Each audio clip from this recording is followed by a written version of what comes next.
Il était connu de Seydina Limamou, alors qu'il était encore enfant, que tout ce qu'il affirmait ou voyait durant son sommeil se réalisait rapidement.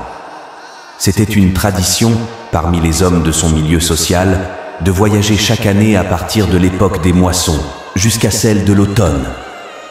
Ils allaient vers Saint-Louis, vers Banjul, deux villes où régnaient les Blancs.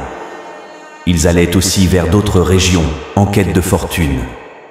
Les uns étaient commerçants, les autres allaient vendre pour le compte des Blancs, d'autres étaient pêcheurs, et enfin d'autres faisaient du transport avec leurs chameaux. Autant d'activités similaires à celles que menaient les habitants de la Mecque.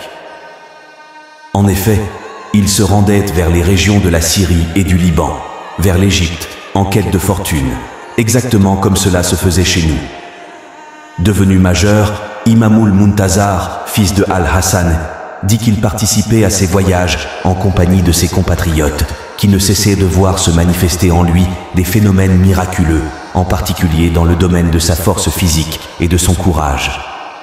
Il était le plus actif, le plus tenace au travail, surtout le plus intègre. Il leur faisait la cuisine et les aidait en toutes choses, et quand il priait, c'est lui qui présidait. Chaque fois que ses compagnons pratiquaient les conseils qu'il leur donnait, il n'y voyait là que du bien.